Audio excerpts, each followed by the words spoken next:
Hello hi ನಮಸ್ಕಾರ, welcome back to my channel. ಇವತ್ತಿನ ಒಂದು ಒಳ್ಳೆ ಟೇಸ್ಟಿ ನಾಟಿ ಮಶ್ರೂಮ್ ಸಾಂಬಾರು ಯಾವ ರೀತಿ ಮಾಡೋದು ಅಂತ ತೋರಿಸ್ಕೊಡ್ತೀನಿ. ನೀವು ನಾಟಿ ಮಶ್ರೂಮ್ ಜೊತೆ ಆದರೂ ಮಾಡ್ಬೋದು, ಅಥವಾ ಇಲ್ಲಿ ಬಾಕ್ಸಲ್ಲಿ ಸಿಗೋವಂಥ ಮಶ್ರೂಮ್ ಜೊತೆ ಆದರೂ ಮಾಡ್ಬೋದು. ತುಂಬಾ ಚೆನ್ನಾಗಿ ಬರುತ್ತೆ. ನಾನು ಮಾಡೋ ರೀತಿ ಸ್ಟೆಪ್ ಬೈ ಸ್ಟೆಪ್ ಫಾಲೋ ಆಗಿ ನೋಡಿ, ತುಂಬ ಪರ್ಫೆಕ್ಟಾಗಿ ಮಶ್ರೂಮ್ ಸಾಂಬಾರು ಅನ್ನೋದು ಬರುತ್ತೆ. ನಿಮಗೇನಾದರೂ ಈ ವಿಡಿಯೋ ಕనుక ಇಷ್ಟ ಆದರೆ ಒಂದು ಸಬ್ಸ್ಕ್ರೈಬ್ ಮಾಡಿಕೊಡಿ. ಬರೀ ತಡ ಯಾಕೆ, ವಿಡಿಯೋ ನೋಡೋಣ ಯಾವ ರೀತಿ ಮಾಡೋದು ಅಂತ. ಮೊದಲನೇದಾಗಿ ಮಶ್ರೂಮ್ ತಗೊಂಡ್ಬಿಟ್ಟು ಚೆನ್ನಾಗಿ ವಾಶ್ ಮಾಡ್ಕೋಬೇಕು. ಯಾಕೆ ಅಂದರೆ ಇದು ನಾಟಿ ಮಶ್ರೂಮ್ ಮಣ್ಣಲ್ಲಿಂದ ಅಲ್ವಾ ಬರೋದು, ಮಣ್ಣು ತುಂಬಾ ಜಾಸ್ತಿ ಇರುತ್ತೆ. ಹಿಂದೆಗಡೆ ಏನು ಬ್ಲ್ಯಾಕ್ ಕಲರ್ ಆಗಿರುತ್ತೋ ಅದನ್ನೆಲ್ಲನೂ ಚೆನ್ನಾಗಿ ಕಟ್ ಮಾಡ್ಕೋಬೇಕು ಫಸ್ಟು.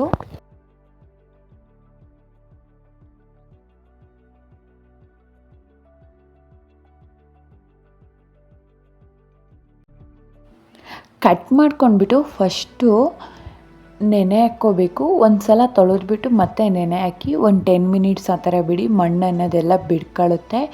ಆವಾಗ ಒಂದು 5 ಸಲನಾದರೂ ಚೆನ್ನಾಗೇ ವಾಶ್ ಮಾಡಬೇಕು. ಬಿಕಾಸ್ ಮಣ್ಣು ತಿಂದರೆ ಜೆಂಟ್ಸಿಗೆಲ್ಲ ಕಿಡ್ನಿಯಲ್ಲಿ ಆ ಥರ ಸ್ಟೋನ್ ಆಗೋದು ಅದೆಲ್ಲ ಆಗುತ್ತಲ್ಲ. ಸೊ ಕ್ಲೀನಾಗೆ ವಾಶ್ ಮಾಡ್ಕೊಳ್ಳಿ ಫಸ್ಟು. ಒಂದು ದೊಡ್ಡ ಬೇಷನಲ್ಲಿ ಹಾಕ್ಕೊಂಬಿಟ್ಟು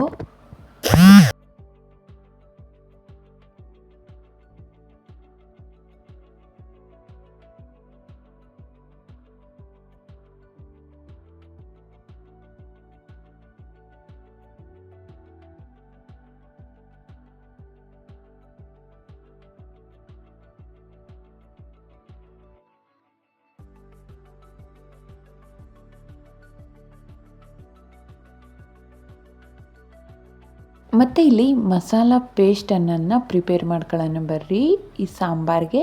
ಮೊದಲನೇದಾಗಿ ಮಿಕ್ಸಿ ಜಾರನ್ನು ತಗೊಂಡ್ಬಿಟ್ಟು 1 ಇಂಚ್ ಆಗೋಷ್ಟು ಚಕ್ಕೆ, ಹಾಗೆ ಸ್ವಲ್ಪ ಕೊಬ್ಬರಿ ಮತ್ತು ಬೆಳ್ಳುಳ್ಳಿ, ಹಾಗೆ ಸ್ವಲ್ಪ ಶುಂಠಿ ಹಾಕಿ, ಹಾಗೆ ಸ್ವಲ್ಪ ಕೊತ್ತಂಬರಿ ಸೊಪ್ಪು, 2 ಟೇಬಲ್ ಸ್ಪೂನ್ ಆಗೋಷ್ಟು ಕೊರಿಯಾಂಡರ್ ಪೌಡರ್, ಧನಿಯಾ ಪುಡಿ, ಆಗಲೇ 1/4 ಚಮಚ ಆಗೋಷ್ಟು ಖಾರದ ಪುಡಿ.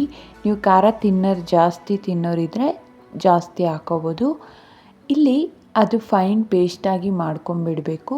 ಹಾಗೆ ಒಂದು ಕಡಾಯಿನ ಇಟ್ಕೊಂಡ್ಬಿಟ್ಟು ಅದರಲ್ಲಿ 2 ಟೇಬಲ್ ಸ್ಪೂನ್ ಆಯಿಲ್ ಹಾಕಿ, ಹಾಗೆ ಒಂಚೂರು ಸಾಸಿವೆ ಹಾಕಿಬಿಟ್ಟು ಸ್ವಲ್ಪ ಜಜ್ಜಿಟ್ಕೊಂಡಿರೋಂಥ ಉಳ್ಳಿಗೆಡ್ಡೆ ಮತ್ತು ಬೆಳ್ಳುಳ್ಳಿನ ಹಾಕಿ ಚೆನ್ನಾಗಿ ಫ್ರೈ ಮಾಡ್ಕೊಳ್ಳಿ.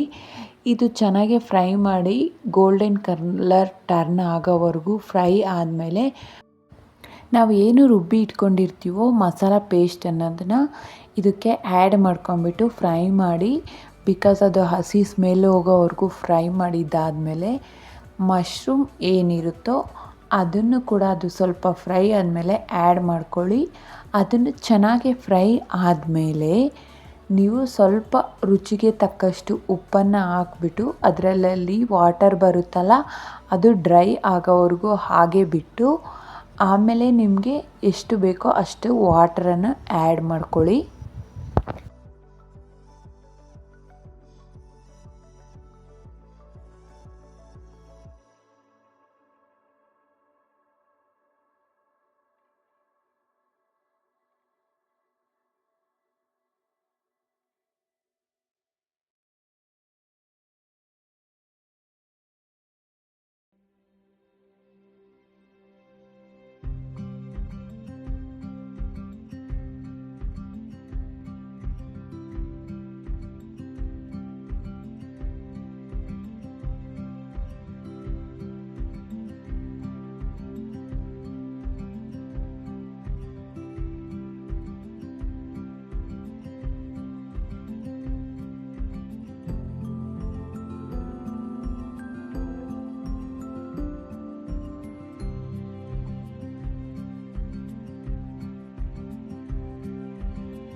ಇಲ್ಲಿ ಒಂದು ಚಿಕ್ಕ ಟೊಮೊಟೊನು ಕೂಡ ಕಟ್ ಮಾಡ್ಕೊಂಬಿಟ್ಟು ಹಾಕ್ಕೊಳ್ಳಿ.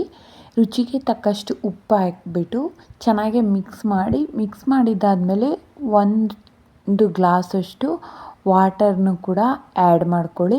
ಸ್ವಲ್ಪ ಕೊರಿಯಂಡರ್ನ ಹಾಕ್ಬಿಟ್ಟು ಕೊತ್ತಂಬರಿ ಸೊಪ್ಪು ಹಾಕ್ಬಿಟ್ರೆ ಸಾಂಬಾರು ಅನ್ನೋದು ರೆಡಿ ಆಗುತ್ತೆ. ಹಾಗೆ ಸ್ವಲ್ಪ ವಾಟರ್ ಹಾಕ್ಬಿಟ್ಟು ಒಂದು 15 ಮಿನಿಟ್ಸ್ ಮೀಡಿಯಮ್ ಫ್ಲೇಮಲ್ಲಿ ಕುಕ್ ಮಾಡ್ಕೊಳ್ಳಿ. ಮಶ್ರೂಮ್ ಅನ್ನೋದು ಕೂಡ ಬೇಗನೆ ಬೇಯುತ್ತೆ. ಸೊ ಅದನ್ನು ಜಾಸ್ತಿ ಹೊತ್ತು ಬೇಯಿಸಬೇಕು ಅನ್ನೋ ಅವಶ್ಯಕತೆ ಕೂಡ ಇರೋದಿಲ್ಲ. ಇದು ಮುದ್ದೆ ಜೊತೆ, ಚಪಾತಿ ಜೊತೆ, ರೋಟಿ ಜೊತೆ ಸರ್ವ್ ಮಾಡಿ ನೋಡಿ, ತುಂಬಾ ಚೆನ್ನಾಗಿರುತ್ತೆ. ನಿಮಗೆ ಈ ರೆಸಿಪಿ ಇಷ್ಟ ಆದರೆ ಒಂದು ಲೈಕ್ ಮಾಡಿ, ಹಾಗೆ ಕಮೆಂಟ್ ಮಾಡಿ.